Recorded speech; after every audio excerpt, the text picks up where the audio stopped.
Who here has heard of the weird horse girl stereotype? My name is Alexandra Martin, and I'm a dual enrollment student here at Valencia. Today, I'm going to tell you something I began as a little kid that taught me how to communicate with those around me. At this point in my life, it feels like everyone knows of the weird horse girl stereotype.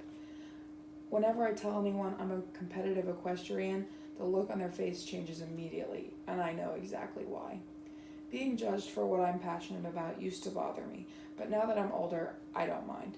Why should I care what people think of something that has taught me to be the way I am? Horseback riding is different than any other sport.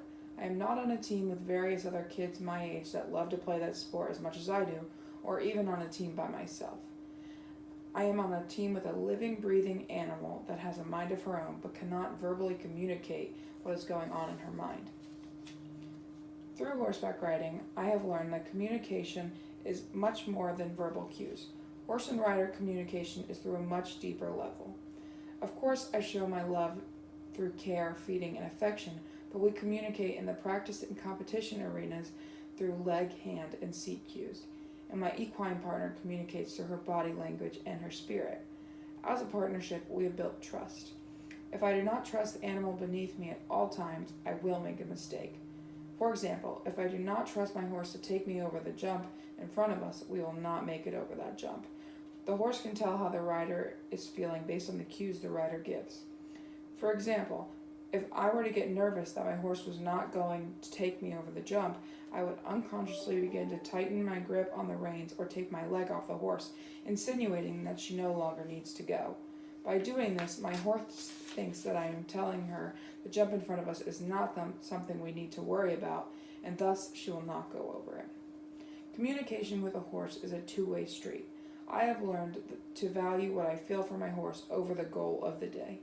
I have to know when it is time to stop pushing my horse because we've gone too far. If I feel her getting sluggish or irritable after a few rounds over fences, I have to call it a day. In a sport where the team consists of only two members, the two members must look after each other and know when the other has had enough. Without the ability to communicate verbally, I must feel the physical cues my horse gives me. If I push too far, my horse or I could get injured.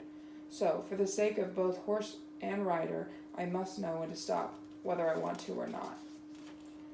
I carry what I have learned about communication from my passion for horses into my everyday life by looking for non-verbal cues I receive in my relationships with others. This lesson has allowed me to form deeper bonds with those around me.